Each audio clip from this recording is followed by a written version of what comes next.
All right, we're back, folks, with Grace Marie Turner, president of the Galen Institute, here on the Steve Malzberg Show. And Grace Marie, before we went to break, you were talking about we were talking about the plan to grant clemency to more and more drug offenders and drug dealers who are in prison. And you said it's prison politics, and you have to look to what could be the reason. What do you think is going on here? Well, you know, you've seen other instances as well as allowing felons to vote. I mean, there I think really is some effort here to once again go outside the rule of law that doesn't allow felons to vote in our elections, and yet the administration wants to overturn that too. I think there certainly have to be political motivations here, and what they should be doing. But the president went out and talked about helping young black men to get into the workforce, to get good education, setting a standard for them. But what he's not doing is helping to really build the jobs and the economic base and the skill sets so that they can actually have productive lives and earn a living, instead of resorting to having to deal in drugs and having to be drug offenders, as we've seen in too many prisons. We're attacking the problem and not the root of what really is going on here. We've got to figure out how to boost, to get people out of poverty, to create jobs, especially to help minority youth who have so few other opportunities to get into absolutely, yes.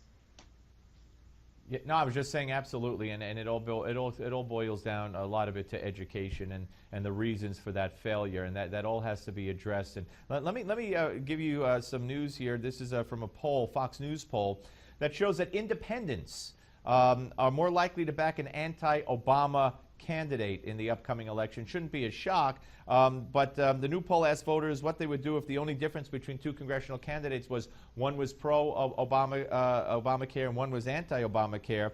53 to 39 overall, they would back the anti-Obamacare candidate. Independents, by a 25% point margin, 54 to 29, would back the anti-Obamacare, and that's, you know, they say the independents are a bellwether.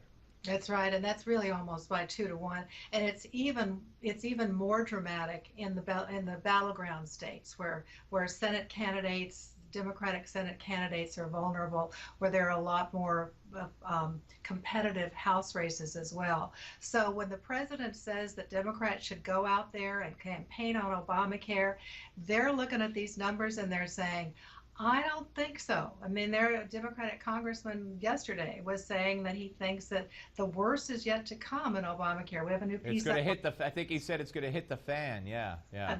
And I have a new piece up on Forbes today talking about following the money. People are seeing for the first time the impact of this massive new federal program on their own personal lives, on their higher health insurance costs, their higher deductibles, the fact that they're worried about losing their job-based coverage, certainly the higher cost of both medical care as well as health insurance.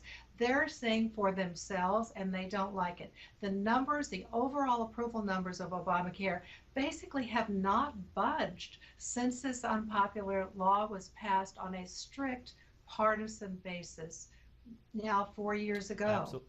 And it's not getting better, and Democrats realize they are not in good shape unless major changes are made to this law, including, finally, repeal. By the way, happy Earth Day. I see that Barack Obama today will burn more than 35,000 gallons of fuel, emitting 375 tons of carbon dioxide. Yes. So there you go. And EPA is jetting around the country also for FDA yes. For Earth Day, trying to do pretty much the same thing. I mean, it's just the hypocrisy is incredible. Al Gore, you know, Mr. Earth Day himself, going around on his private But Grace Marie, they would have it that if you were rich enough, you could, be absolved of all of that by simply purchasing what they call a carbon credit, which would do nothing but make somebody else wealthy. Grace Marie Turner, thank you for the 2 segments. Really appreciate you being with us. Always a pleasure. Thank you. Grace Marie Turner, president of the Galen Institute, ladies and gentlemen. Always love talking to her on the Malzberg panel, and we'll be back with more of the Steve Malzberg Show. But first, today's America's Moment takes a look back at astronaut John Glenn's journey into space. Stay tuned.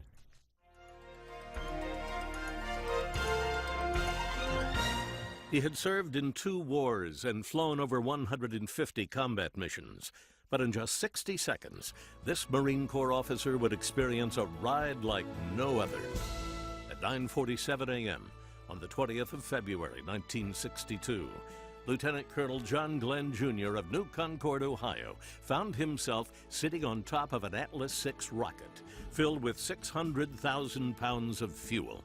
At liftoff, 360,000 pounds of thrust hurled the massive rocket and its occupant into space and America's history books. John Glenn became the 4th human being to enter space and the first American to orbit the Earth. For his remarkable heroism, President Kennedy awarded Colonel Glenn NASA's Distinguished Service Medal. As our knowledge of this universe in which we live increases, may God grant us the wisdom and guidance to use it wisely. Thank you, Colonel. Glenn went on to become the United States Senator from Ohio, and in 1984 ran for the Democratic presidential nomination, but lost to Walter Mondale. You're watching An American Moment on Newsmax TV.